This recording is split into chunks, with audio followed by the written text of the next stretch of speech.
Hello guys, welcome to the JK study online. Guys, मैं लाया हूँ आपके लिए एक बहुत important topic, environment, ecology and biodiversity. इसके लगभग जेके एसएसबी के हर एग्ज़ाम्स में क्वेश्चंस आते हैं और ये आप मैक्सिमम टाइम गलत करके आ जाते हो। क्यों? क्योंकि आप इसको अच्छे से तैयारी करके नहीं गए होते हो वहाँ पे। तो इस वीडियो में लगभग हम इसके 50 क्वेश्चंस डिस्कस करने वाले हैं जो आपके अपकमिंग एग्ज़ाम्स के लिए बहुत हेल्पफुल रहने वाले हैं। जेके एसएसबी के अपकमिंग एग्ज़ाम्स जैसे कि stock assistant, veterinary, finance sub inspector, panchayat secretary, लगभग जेके एसएसबी के हर एग्ज़ाम में इन्वायरमेंट, इकोलॉजी और बायोडाइवर्सिटी से रिलेटेड क्वेश्चंस देखने को मिलते हैं आपको। और मैं आपको बता दूं, ये टॉपिक ऐसे टॉपिक है, अगर आपने इसको अच्छे से नहीं पढ़ा होगा तो ये आप मैक्सिमम टाइम इसके क्वेश्चंस गलत करके आ जाओगे वहाँ पे।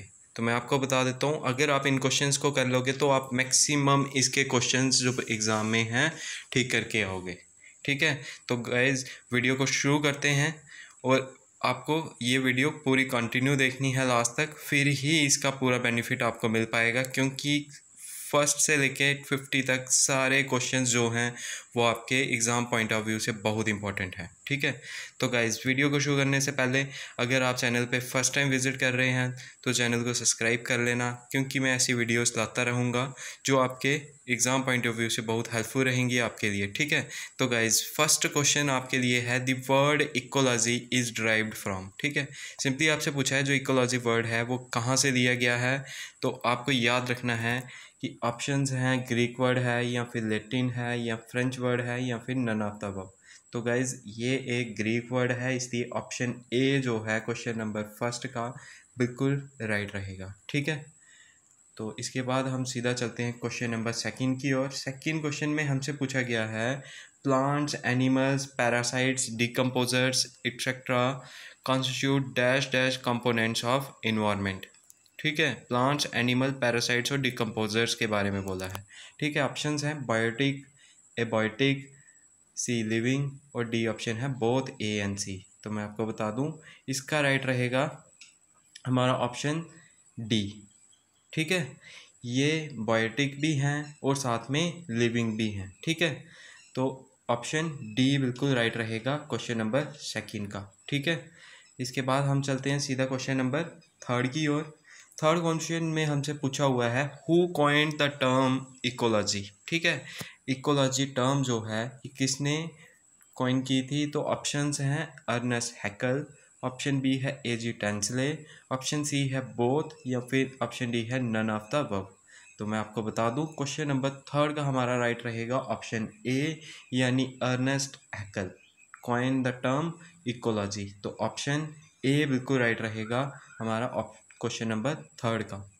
इसके बाद चलते हैं हम सीधा क्वेश्चन नंबर फोर की ओर। क्वेश्चन नंबर फोर में हमसे पूछा हुआ है, dash is the tendency of organism to auto regulate and maintain their internal environment in a stable state.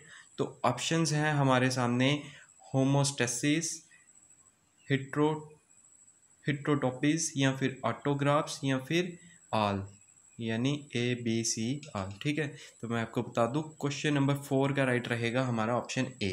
ठीक है, ऑप्शन ए बिल्कुल राइट रहेगा क्वेश्चन नंबर फोर का, यानी homeostasis is the tendency of organisms to auto regulate and maintain their internal environment in a stable state. तो इसके बाद हम चलते हैं सीधा क्वेश्चन नंबर फिफ्थ की ओर।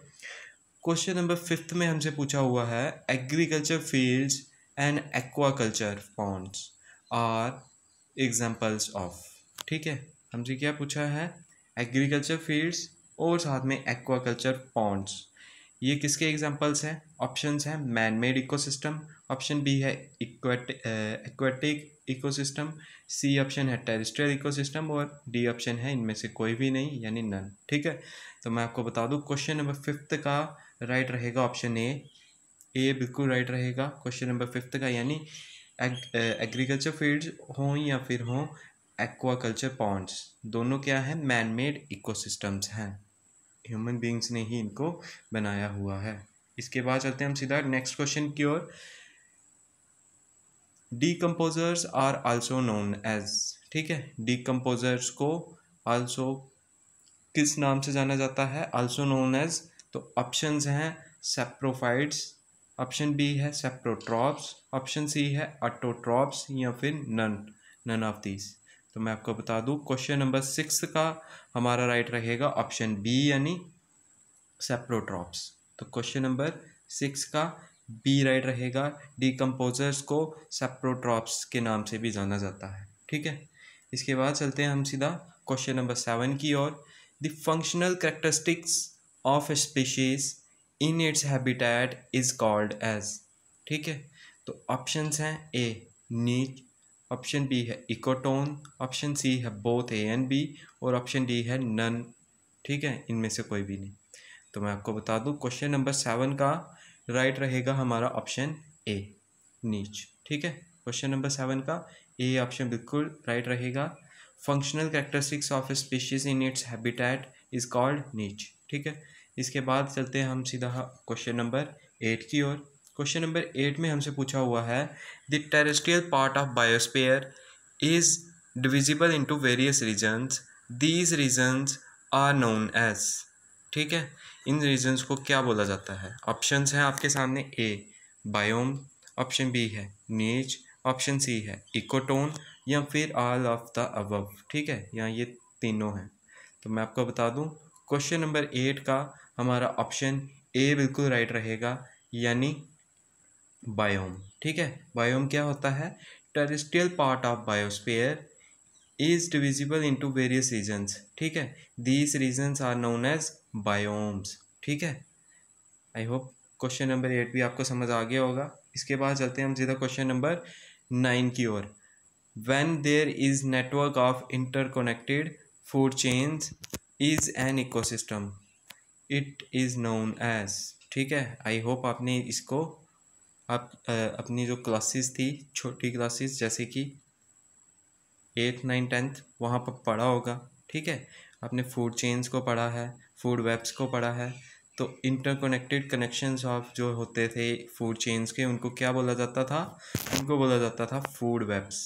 तो ऑप्शन बी बिल्कुल राइट रहेगा क्वेश्चन नंबर 9 का, ठीक है। When there is a network of interconnected food chains in an ecosystem, it is known as food web, ठीक है। इसके बाद चलते हैं हम सीधा क्वेश्चन नंबर 10 की ओर। क्वेश्चन नंबर 10 में हमसे पूछा है ecological pyramids are, ecological pyramids जो होते हैं वो हैं option A geometrically representation of trophic levels, या फिर graphical representation of trophic levels, या फिर numeric representation of trophic levels, या फिर पूछा है कि ऑल ऑफ द अबव, ये तीनों। तो मैं आपको बता दूं क्वेश्चन नंबर 10 का हमारा राइट रहेगा ऑप्शन बी, यानी graphical representation of trophic levels, ठीक है। सॉरी गाइज, क्वेश्चंस एकदम से ऊपर चले गए हैं, मैं ले आता हूँ वहाँ पे। हाँ, क्वेश्चन नंबर 10 का ऑप्शन बी बिल्कुल राइट रहेगा, यानी ग्राफिकल रिप्रेजेंटेशन ऑफ ट्रॉपिक। इसके बाद चलते हैं हम सीधा क्वेश्चन नंबर 12 की ओर। एक बीच में क्वेश्चन जो है वो मिस है। तो क्वेश्चन नंबर 12 है which of the following is not an ecological pyramid. मैं आपको बता दूं हमने क्वेश्चंस टोटल पूरे 50 ही किए थे, हो सकता है कहीं काउंटिंग में यहाँ पे मिस्टेक हो। देखते हैं आगे। हमसे है इस क्वेश्चन में पूछा है which of the following is not an ecological pyramid, इसमें से कौन सा इकोलॉजिकल पिरामिड्स नहीं होते हैं, ठीक है। ऑप्शंस हैं A pyramid of biomass, option B है pyramid of number, option C है pyramid of species, option D है पिरामिड ऑफ एनर्जी, ठीक है। तो आपको मैं बता दूं पिरामिड्स ऑफ बायोमास होते हैं, पिरामिड्स ऑफ नंबर्स होते हैं, पिरामिड्स ऑफ एनर्जी भी सुना होगा, लेकिन पिरामिड्स ऑफ स्पीशीज़ नहीं होता है। तो इसीलिए क्वेश्चन नंबर 12 का राइट भी आंसर रहेगा ऑप्शन सी, ठीक है। ऑप्शन सी बिल्कुल राइट रहेगा क्वेश्चन नंबर 12 का। इसके बाद चलते हैं हम सीधा क्वेश्चन नंबर 13 की ओर। क्वेश्चन नंबर 13 में हमसे पूछा हुआ है पिरामिड्स ऑफ एनर्जी आर, ठीक है। जो पिरामिड्स ऑफ एनर्जी होते हैं वो कैसे होते हैं? ऑप्शंस हैं ऑलवेज अपराइट होते हैं, या फिर ऑलवेज इन्वर्टेड होते हैं, या बोथ अपराइट भी होते हैं इन्वर्टेड भी होते हैं, या फिर समटाइम्स इन्वर्टेड होते हैं, ठीक है। तो मैं आपको बता दूं क्वेश्चन नंबर 13 का राइट रहेगा हमारा ऑप्शन ए, ठीक ठीक है, ये क्या होते हैं, ऑलवेज अपराइट होते हैं, इसलिए क्वेश्चन नंबर 13 का ए ऑप्शन जो है वो राइट रहेगा। ठीक है, इसके बाद चलते हैं हम सीधा क्वेश्चन नंबर 14 की ओर। 14 में हमसे पूछा है, in the process of ecological succession the community that achieves equilibrium is known as.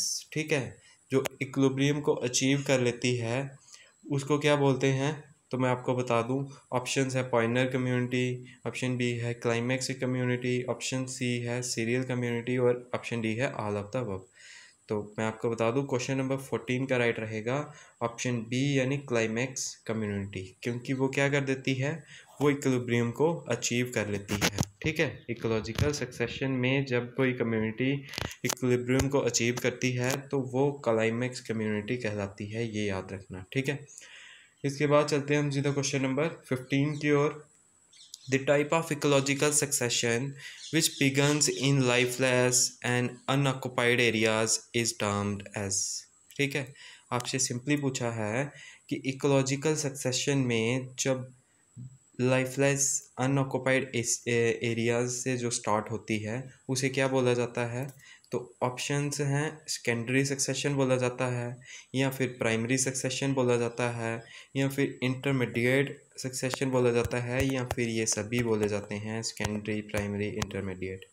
तो मैं आपको बता दूं क्वेश्चन नंबर 15 का राइट रहेगा हमारा ऑप्शन बी यानी प्राइमरी सक्सेशन बोला जाता है उसको। ठीक है, प्राइमरी सक्सेशन में क्या होता है, ये स्टार्ट होते हैं लाइफलेस और अनऑक्युपाइड एरियाज से। ठीक है, तो इसके बाद चलते हैं हम क्वेश्चन नंबर 16 की ओर। इसमें हमसे पूछा है, xerarch is a type of succession that take place in, कहाँ पे होती है, ऑप्शंस हैं ड्राई एरियाज़ में, ऑप्शन बी है पॉन्ड्स में, ऑप्शन सी है रिवर्स में, या फिर ऑप्शन डी है बोथ बी एंड सी। तो मैं आपको बता दूं क्वेश्चन नंबर 16 का राइट रहेगा ऑप्शन ए यानी ड्राई एरियाज़। ये कहाँ पे होते हैं, तो ये ड्राई एरियाज़ में होते हैं। ठीक है, याद रखना। इसके बाद है question number 17, fresh water ecosystems are also known as. ठीक है, सिंपली आपसे पूछा है जो फ्रेश वाटर इकोसिस्टम्स होते हैं उसको एक और नाम से जाना जाता है, तो उसके लिए क्या टर्म है, तो ऑप्शंस हैं लॉक्टिक, ऑप्शन बी है लेंटिक, ऑप्शन सी है बोथ ए एंड बी, या फिर नन ऑफ द अबव। तो मैं आपको बता दूं क्वेश्चन नंबर 17 का राइट रहेगा ऑप्शन ए यानी लॉक्टिक। लॉक्टिक इसको बोलते हैं फ्रेश वाटर इकोसिस्टम को, फ्रेश वाटर इकोसिस्टम को लॉक्टिक भी बोला जाता है, ये आप सर्च करके भी देख लेना। ठीक है, इसके बाद चलते हैं हम सीधा, यहाँ पे आप देख सकते हो दोनों क्वेश्चन 17 ही हैं, इसलिए मैंने आपको बोला था कि क्वेश्चन आपको पूरे 50 ही मिलने वाले हैं इस वीडियो में। ठीक है, तो इस क्वेश्चन में हमसे पूछा है gross primary productivity of an ecosystem means. ठीक है, जीपीपी जो होती है एक इकोसिस्टम में उसका क्या मतलब होता है, ऑप्शंस हैं total biomass production in an ecosystem, या फिर total energy consumption of an ecosystem, या फिर total number of trophic levels in an ecosystem, या फिर इनमें से कोई भी ऑप्शन नहीं। तो मैं आपको बता दूं क्वेश्चन नंबर 17 का राइट रहेगा ऑप्शन ए। ठीक है, ए बिल्कुल राइट रहेगा, यानी ग्रॉस प्राइमरी प्रोडक्टिविटी जो इकोसिस्टम की होती है वो total biomass production in an ecosystem होता है। ठीक है, टोटल बायोमास प्रोडक्शन। इसके बाद चलते हैं हम सीधा क्वेश्चन नंबर 18 की ओर। हमसे पूछा है frog, dog, cat and tigers are examples of, ये किसके एग्जांपल्स हैं, ये क्या हर्बीवोर्स हैं, क्या ये कार्निवोर्स हैं, क्या ये ओमनीवोर्स हैं, क्या ये प्रोड्यूसर्स हैं। ठीक है,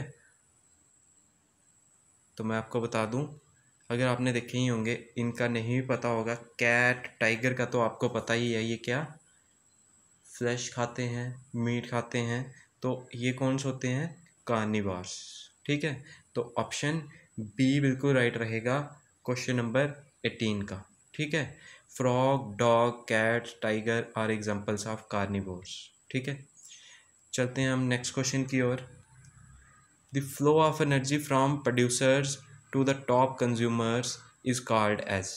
ठीक है, तो ऑप्शंस हैं क्या ये यूनिडायरेक्शनल एनर्जी फ्लो होता है, क्या ये बाई डायरेक्शनल एनर्जी फ्लो होता है, क्या ये मल्टी डायरेक्शनल एनर्जी फ्लो होता है या फिर इनमें से कुछ भी नहीं। ठीक है, तो मैं आपको बता दूं, आपने पढ़ा था ऊपर कि ये क्या है, ये ऑलवेज अपराइड है, ऑलवेज वर्ड लगा है वहाँ पे। ठीक है, ऑलवेज क्या है, अपराइड हैं, तो वो क्या होंगे, यूनिडायरेक्शनल, एक ही डायरेक्शनल में होंगे। तो ऑप्शन ए बिल्कुल राइट रहेगा क्वेश्चन नंबर 19 का। ठीक है, the flow of energy from producer to top consumers is always unidirectional, option A. ठीक है, इसके बाद चलते हैं हम सीधा क्वेश्चन नंबर 20 की ओर। 20 क्वेश्चन में आपको स्टेटमेंट्स दी हुई हैं। फर्स्ट स्टेटमेंट है री डाटा, सॉरी यहाँ पे मिस्टेक है, मैं आपको बता देता हूँ।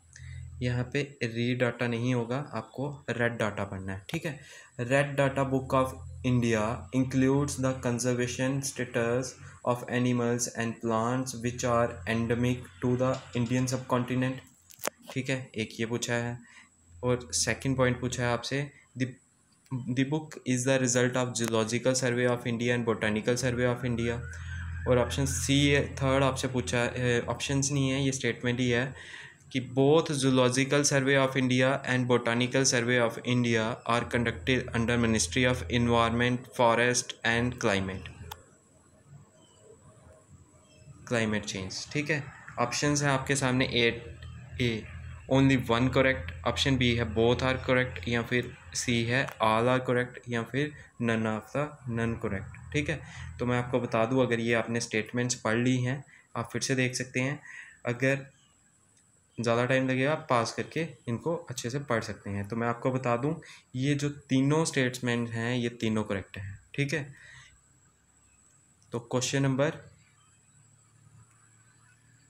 20 का राइट रहेगा ऑप्शन सी। ठीक है, रेड बुक जो है ये इंक्लूड करती है conservation status of animals, plants जो एंडेमिक हैं इंडियन सब कॉन्टिनेंट में। बुक जो ये है red data book, zoological survey of India और बोटानिकल सर्वे ऑफ इंडिया ने ये इन्हीं का रिजल्ट है, इन्होंने बनाई थी। ठीक है, both zoological survey of India and botanical survey of India are conducted under ministry of environment, forest and climate change. ठीक है, आई होप आपने क्वेश्चन नंबर 20 को अच्छे से समझ दिया होगा। इसके बाद चलते हैं हम सीधा क्वेश्चन नंबर 21 की ओर।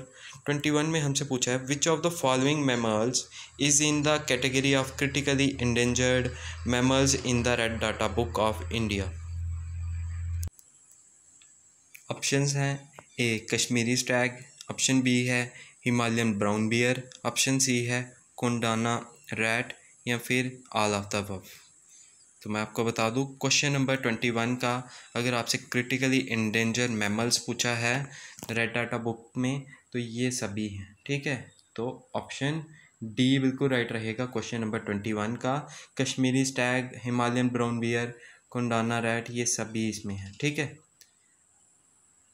कश्मीरी स्टैग को एक और नाम से जाना जाता है। ठीक है, वो आप नाम मुझे कमेंट में लिख के बताओगे। ठीक है, कश्मीरी स्टैग को किस नाम से जाना जाता है। ठीक है, तो इसके बाद चलते हैं हम नेक्स्ट क्वेश्चन की ओर। नेक्स्ट क्वेश्चन है हमारा question number 22। Pookode lake barb is a fish listed in the red data book of India as critically endangered it is found in. ठीक है, इसमें आपको याद क्या रखना है, नाम पकोड़े लेक बार्ब। ठीक है, ये जो है ये एक फ़िश का नाम है। ठीक है, याद रखना है, ये एक फ़िश का नाम है। तो ये आपको बताना है ये कहाँ पे मिलती है हमें। ऑप्शंस हैं केरला में, तमिलनाडु में, आंध्र प्रदेश में, या ऑल ऑफ द अबव। अब राइट आंसर अगर आपको आता है आप कमेंट करके भी बता सकते हैं। तो मैं आपको बता दूँ, इसका राइट रहेगा ऑप्शन ए। ठीक है, ये कहाँ मिलती है, ये केरला में मिलती है। तो इसलिए क्वेश्चन नंबर 22 का ए ऑप्शन बिल्कुल राइट रहेगा। ठीक है, इसके बाद चलते हैं हम नेक्स्ट क्वेश्चन की ओर। नेक्स्ट क्वेश्चन है 23 हमारा। The status of Himalayan quail, Bengal florican, pink headed duck and Siberian crane in the red data book of India is. ठीक है, सिंपली आपसे पूछा है जो रेड डाटा बुक है उनमें इन सारी स्पीशीज़ का स्टेटस क्या है, क्या वो वुनरेबल है, क्या वो लीस्ट कंसर्न्ड है, क्या वो क्रिटिकली इंडेंजर्ड है, या वो ऑप्शन सी इंडेंजर्ड है। ठीक है, तो मैं आपको बता दूं, इसका राइट रहेगा ऑप्शन डी, यानी क्रिटिकली इंडेंजर्ड है। ठीक है, इन सब के नाम आप पढ़ लेना। तो ये सारी क्रिटिकली इंडेंजर्ड हैं रेड डाटा बुक के अकॉर्डिंग, ठीक है, इनका स्टेटस। तो चलते हैं नेक्स्ट क्वेश्चन की ओर। Question number 24, mutualism is a type of biotic interaction in which options हैं बोथ ऑर्गेनिजम्स आर बेनिफिटेड, या फिर ओनली वन इज़ बेनिफिटेड, या फिर only is benefited other is harmed. मतलब एक को बेनिफिट एक को हार्म्ड होता है, या फिर नन ऑफ द अबव, ठीक है। तो क्वेश्चन नंबर 24 का ऑप्शन ए राइट रहेगा बिल्कुल, ठीक है, यानी both organisms are benefited in mutualism, ठीक है, इन म्यूचुअलिज्म बायोटिक इंटरेक्शन, याद रखना। इसके बाद है question number 25, the type of biotic interaction in which one species is harmed and other is benefited. तो यहाँ पे आपसे पूछ दिया है कि एक जो स्पीशीज़ है वो हार्म होती है उसे, और जो अदर होती है उसको वो बेनिफिट में रहती है, ठीक है। तो ऐसी बायोटिक इंटरेक्शन को क्या बोलते हैं? ऑप्शंस हैं आपके सामने। ए पैरासिटिज्म, ऑप्शन बी है प्रीडेशन, ऑप्शन सी है बोथ, ऑप्शन डी है नन ऑफ द अबव। अगर आपको इसका राइट आंसर आता है तो आप कमेंट करके भी बता सकते हैं। तो मैं आपको बता दूं क्वेश्चन नंबर 25 का राइट रहेगा ऑप्शन सी, ठीक है। ये पैरासिटिज्म में भी और साथ में प्रीडेशन बायोटिक इंटरेक्शन में भी होता है कि वन स्पीशीज़ जो होती है वो हार्म्ड में रहती है और नेक्स्ट को बेनिफिटेड होती है, ठीक है, ये याद रखना। इसके बाद चलते हैं हम सीधा क्वेश्चन नंबर 26 की ओर। तो गाइज़, अगर आपको वीडियो अच्छी लग रही है तो वीडियो को लाइक ज़रूर करना, और अगर आपने अभी तक चैनल को सब्सक्राइब नहीं किया है तो चैनल को सब्सक्राइब भी कर लेना, ताकि हमारी तरफ से कोई भी वीडियो आएगी तो आप देख पाओ उसे सबसे पहले। तो क्वेश्चन नंबर 26 का है हमारे सामने, who popularised the term biodiversity. Simply आपसे पूछा है कि टर्म बायोडाइवर्सिटी को किसने पॉपुलराइज किया था। ऑप्शन है ईओ विल्सन ने, ऑप्शन बी है वाल्टर रॉबसन ने, या फिर एजी टेंसले ने, या फिर इन सब ने मिलके, ठीक है। तो मैं आपको बता दूं क्वेश्चन नंबर 26 का ऑप्शन ए जो है ईओ विल्सन, वो बिल्कुल राइट रहेगा, ठीक है। तो क्वेश्चन नंबर 26 का ए ऑप्शन जो है वो राइट है। EO Wilson popularize the term biodiversity. इसके बाद चलते हैं हम सीधा क्वेश्चन नंबर 27 की ओर। Which of the following is an off site conservation, ठीक है, ऑफ साइट। ऑप्शंस हैं ए जूलॉजिकल, ये आप यहाँ पे प्रिंट करने में हमने थोड़ी गलती कर दी है, जूलॉजिकल PARKS पार्क्स, ठीक है, ये पार्क्स हैं। Zoological parks, botanical gardens, both, या फिर नन ऑफ द अबव, ठीक है। आप राइट आंसर गेस कर सकते हैं इसका अगर आपको आता है। तो मैं आपको बता दूं इसका राइट रहेगा ऑप्शन सी, ठीक है। जूलॉजिकल पार्क्स हों या हों बोटेनिकल गार्डन्स, ये दोनों ऑफ साइट कंजर्वेशन हैं, याद रखना। इसके बाद नेक्स्ट क्वेश्चन है इसी से मिलता जुलता, question number 28, in situ conservation is also called as. In situ conservation को एक और नाम से जाना जाता है, तो क्या है वो नाम? क्या वो ऑन साइट कंजर्वेशन है, क्या वो ऑफ साइट कंजर्वेशन है, क्या वो लॉन्ग टर्म कंजर्वेशन है, क्या वो both and A and D है, ठीक है।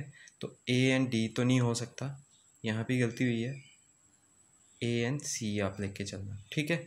तो मैं आपको बता दूं इसका राइट रहेगा ऑप्शन डी। ऑप्शन डी बिल्कुल राइट रहेगा क्वेश्चन नंबर 28 का, ठीक है। यानी ऑन साइड कंजर्वेशन भी उनको बोला जाता है और लॉन्ग टर्म कंजर्वेशन भी उनको बोला जाता है, ज़्यादा देर तक लिए रहती हैं, याद रखना, ठीक है। फिर इसके बाद चलते हैं हम नेक्स्ट क्वेश्चन की और नेक्स्ट क्वेश्चन है, ये the United Nations convention on biological diversity informally known as biodiversity conservation in a United Nations treaty it was signed in, ठीक है। ऊपर स्टेटमेंट दी हुई है कि यूनाइटेड नेशंस कन्वेंशन में जो बायोलॉजिकल डाइवर्सिटी पर हुई थी इनफॉर्मली, उसको biodiversity convention in United Nations treaty बोला जाता है। लेकिन आपको सिंपली बोला है कि ये साइन कब हुई थी, क्या ये 1992 में हुई थी, क्या ये 1993 में हुई थी, क्या ये 1972 में हुई थी, और क्या ये इनमें से कोई भी ऑप्शंस में नहीं हुई थी, यानी ऑप्शंस ए बी सी तीनों रॉन्ग हैं। ठीक है, तो मैं आपको बता दूं क्वेश्चन नंबर 29 का राइट रहेगा ऑप्शन ए। ठीक है, ये 1992 में हुई थी, तो ऑप्शन ए बिल्कुल राइट रहेगा क्वेश्चन नंबर 29 का। ठीक है, इसके बाद चलते हैं हम सीधा क्वेश्चन नंबर 30 की ओर। 30 में हमसे पूछा है Cartagena protocol was signed in the 2000 it came into force. आपसे सिंपली पूछा है कि 2000 में कार्टाजीना प्रोटोकॉल जो था वो साइन किया गया था। एक इम्पॉर्टेंट पॉइंट ये है, इसको आपको याद रखना है, कार्टाजीना प्रोटोकॉल साइंड इन 2000। लेकिन ये फोर्स में कब आया था, तो मैं आपको बता दूं ऑप्शंस हैं 2001 में, 2002 में, 2003 में, 2004 में, बिल्कुल क्लोज ऑप्शंस हैं। तो इसका राइट भी है ऑप्शन सी, यानी 2003 में ये इन्फोर्स में आया था। इससे पहले ये साइन हुआ था 2000 में, याद रखना, कार्टाजीना प्रोटोकॉल। इसके बाद एक और इम्पोर्टेंट प्रोटोकॉल है, नगोया प्रोटोकॉल व साइंड इन। ठीक है, नगोया प्रोटोकॉल जो है ये कब साइन किया गया था, यहाँ पे सिंपली साइन के बारे में पूछा आपसे। ऑप्शंस हैं 2011 में, ऑप्शन बी है 2010 में, ऑप्शन सी है 2015 में, ऑप्शन डी है 2018 में। तो मैं आपको बता दूं क्वेश्चन नंबर 31 का राइट रहेगा ऑप्शन बी, यानी 2010 में इसको साइन किया गया था। किसको, नागोया प्रोटोकॉल को। ठीक है, इसके बाद चलते हैं नेक्स्ट क्वेश्चन की ओर। नेक्स्ट क्वेश्चन है question number 32। NBA stands for, options आपके सामने हैं, NBA। ठीक है, सॉरी गाइज, एकदम से होम बटन की ओर प्रेस हो गया था, वो बैक हो गया था, अब बिल्कुल ठीक है। क्वेश्चन था NBA की जो फुल फॉर्म है वो क्या है। ठीक है, NBA स्टैंड्स फॉर, ऑप्शंस हैं नेशनल बायोडाइवर्सिटी अथॉरिटी, या फिर नेशनल बायोलॉजिकल अथॉरिटी, या फिर नेशनल बोटेनिकल असेसमेंट, या फिर डी ऑप्शन है इनमें से कोई भी नहीं। तो अगर आपने ऑप्शंस अच्छे से पढ़ लिए हैं तो मैं आपको बता दूं क्वेश्चन नंबर 32 का राइट रहेगा ऑप्शन ए। ठीक है, क्वेश्चन नंबर 32 का ए ऑप्शन बिल्कुल ठीक रहेगा, नेशनल बायोडाइवर्सिटी अथॉरिटी NBA की फुल फॉर्म है, याद है। ठीक है, इसके बाद चलते हैं हम सीधा क्वेश्चन नंबर 33 की ओर। Under which section of biological diversity act 2002 the state government in consultation with the local bodies may notify the area of biodiversity importance, the areas of biodiversity heritage sites। ठीक है, I hope आपने options को देख के right answer guess करने शुरू कर दिए होंगे। तो क्वेश्चन नंबर 33 का राइट रहेगा ऑप्शन ए। ठीक है, ये सीधा आपको इसमें याद क्या रखना है, तो इसको आपको वो याद रखना है कि ये जो बायोलॉजिकल डाइवर्सिटी एक्ट 2002 था, इसकी सेक्शन 37 में state government consultation with local bodies क्या कर सकती है, नोटिफाई कर सकती है बायोडाइवर्सिटी इम्पोर्टेंस एरियाज़ को या फिर बायोलॉजिकल हेरिटेज साइट्स को। ठीक है, ये याद रखना सेक्शन 37 में। इसके बाद है question number 34। Which of the following is a biodiversity heritage sites. इसमें से बताना है आपको कि कौन सी साइट्स हैं जो बायोडाइवर्सिटी हेरिटेज साइट है या फिर साइट्स हैं। एक होगी तो साइट, ज़्यादा होगी तो साइट्स। ठीक है, ऑप्शंस हैं ए अमीरपुर लेक, ऑप्शन बी है माजुली आइलैंड्स, ऑप्शन सी है नैरो हिल्स, ऑप्शन डी है नागोड तामिराडेड ग्रोव। ठीक है, तो ई ऑप्शन भी है, ABCD यानी ये सारे ऑप्शंस। तो गाइज क्वेश्चन नंबर 34 का राइट आंसर भी ई ही ऑप्शन है। ठीक है, ई ऑप्शन बिल्कुल राइट रहेगा। ये ऑप्शन देने का यहाँ पे मकसद भी यही था कि ये जो 4 ऑप्शंस हैं, ये 4 के 4 ऑप्शंस क्या हैं, बायोडाइवर्सिटी हेरिटेज साइट्स हैं। ठीक है, तो क्वेश्चन नंबर 34 का ई ऑप्शन राइट है। इसके बाद चलते हैं हम सीधा क्वेश्चन नंबर 35 की और इसमें हमसे पूछा है कि जो Stockholm convention on persistent organic pollutants व साइंड इन, ये जो कन्वेंशन हुई थी स्टॉकहोम में परसिस्टेंट ऑर्गेनिक पोल्यूटेंट्स को लेके, ये कहाँ हुई थी। तो ऑप्शंस हैं स्वीडन में, या नॉर्वे में, या केनिया में, या फिर इनमें से कहीं भी नहीं। ठीक है, तो ऑप्शन अपने पढ़ लिए होंगे, तो ऑप्शन ए बिल्कुल राइट रहेगा क्वेश्चन नंबर 35 का, यानी ये जो कन्वेंशन थी Stockholm convention on persistent organic pollutants, ये स्वीडन में हुई थी। ठीक है, तो इसके बाद चलते हैं हम नेक्स्ट क्वेश्चन की ओर। Question number 36। Which of the following convention aims to reduce the transboundary movement of hazardous wastes. तो हैजर्डियस वेट्स की बात की गई है, तो कौन सी थी? ऑप्शंस हैं A Basel convention, B Cartagena protocol, option C है नायोगिया प्रोटोकॉल, या फिर ये सभी के सभी में ये बात थी। ठीक है, तो ऑप्शंस अगर आपने देख लिए हैं तो इसका राइट रहेगा ऑप्शन ए, बिल्कुल राइट है। तो बेसल कन्वेंशन में ही बात की गई थी, कन्वेंशन जिसमें एम रखा गया था to reduce the transboundary movement of hazardous waste. इसके बाद चलते हैं हम नदर इम्पॉर्टेंट क्वेश्चन की ओर। Ramsar convention was signed in 1971 in Iran.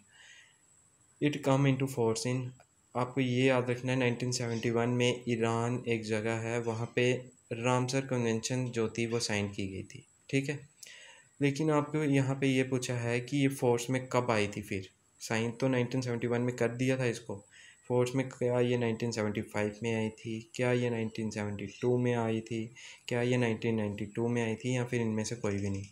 तो अगर आपने ऑप्शंस अच्छे से पढ़ लिए हैं तो मैं आपको बता दूं, क्वेश्चन नंबर 37 का ऑप्शन ए जो है वो बिल्कुल राइट रहेगा, यानी 1975 में ये फोर्स में आई थी और 1975 में ये साइन की गई थी।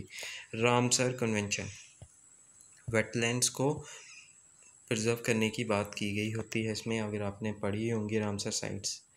तो यहाँ पे है which of the following is the most recent Ramsar site in India.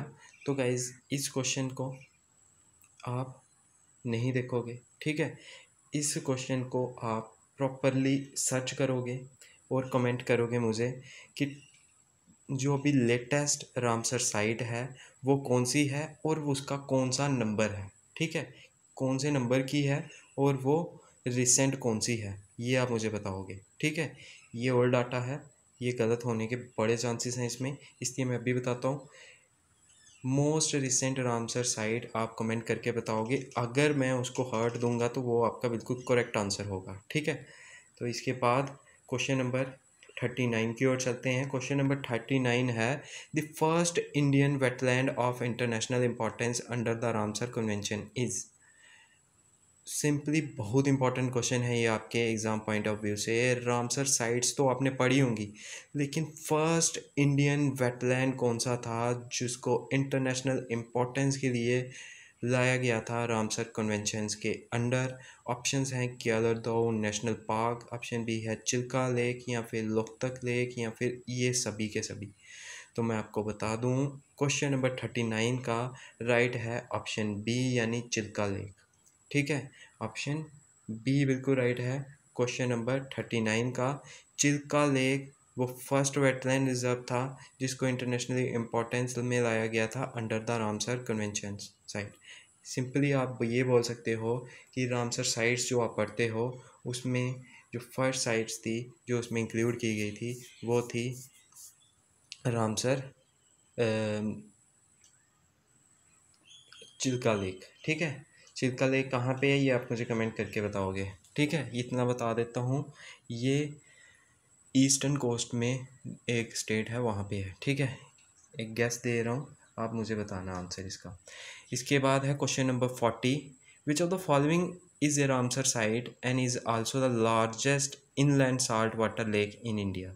ठीक है, अगर आपको इसका Ramsar site and is also the, ठीक है, अगर आपको सिर्फ इतना भी पता है इसका कि largest inland salt water lake कौन सी है तो आप इसका राइट आंसर फिर भी कर सकते हैं। ठीक है, तो ऑप्शन आपके सामने है, क्या ये सांबर लेक है, क्या ये वुल्लर लेक है, क्या ये लोनार लेक है, या फिर क्या ये कोलेरू लेक ही है। ठीक है, तो ऑप्शंस आपके सामने हैं, तो ऑप्शन ए बिल्कुल राइट है, यानी सांबर लेक जो है वो largest inland salt water lake है और ये रामसर साइट भी है।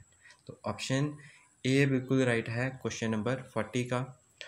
तो गाइज वीडियो हो चुकी है 34 मिनट की, तो आई होप कर लेते हैं, पूरे 50 क्वेश्चन ही हैं। ठीक है, वीडियो थोड़ी बड़ी होने वाली है लेकिन आपके लिए हेल्पफुल भी उतनी ही ज़्यादा है ये। ठीक है, तो क्वेश्चन नंबर 41 है सुंदरबंस वेटलैंड इज़ द। ठीक है, सुंदरबंस वेटलैंड जो है वो क्या है, क्या वो लार्जेस्ट रामसर साइट्स में है इंडिया की, या फिर स्मॉलेस्ट रामसर साइट है इंडिया की, या फिर वेम्बनाड क्या है, वेम्बनाडन कोल लेक है, ठीक है।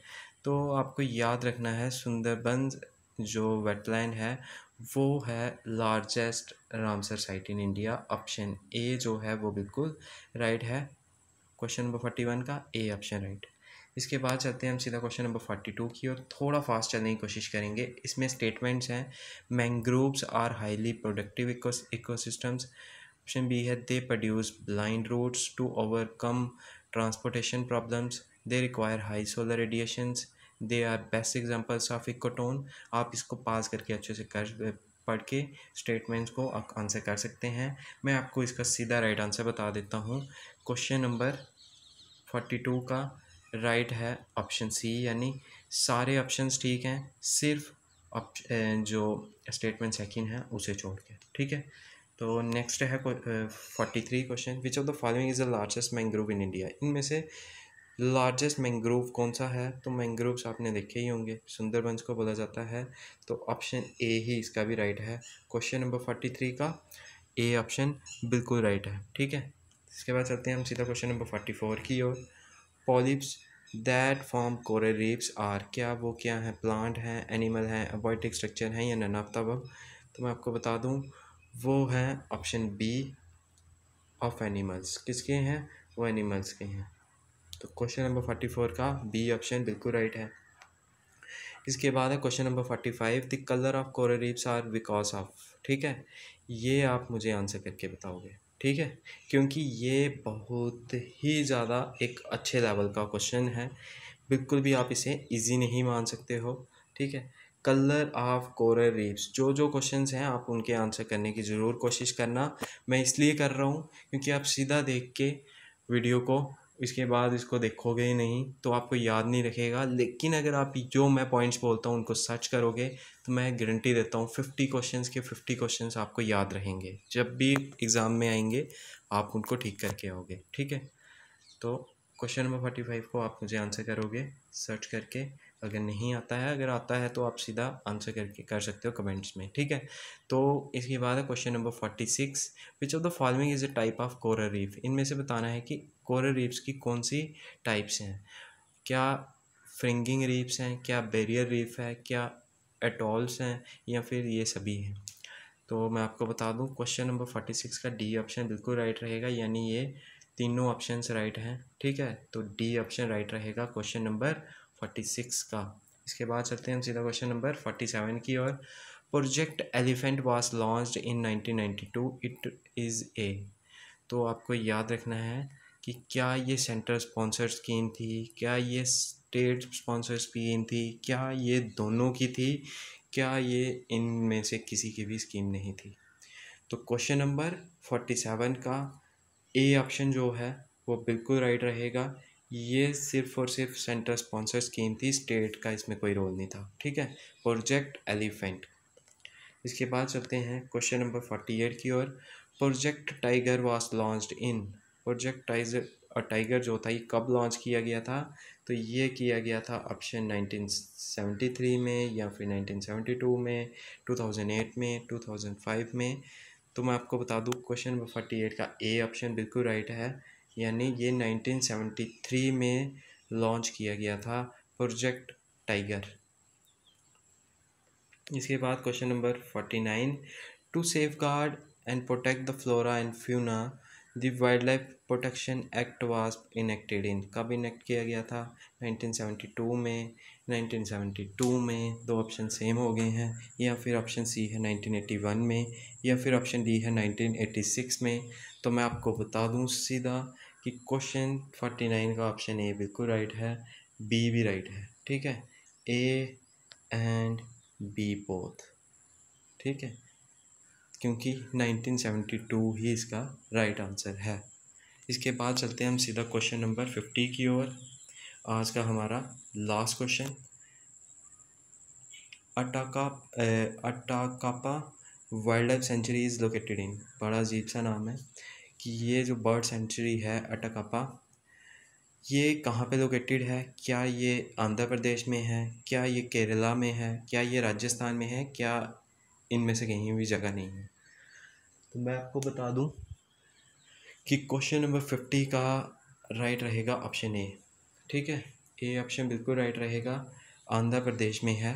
ठीक है, तो गाइज इसी के साथ आज की हमारी video on biodiversity, ecology and ecosystem जो भी था हमारा आज टॉपिक, ये कंप्लीट होती है।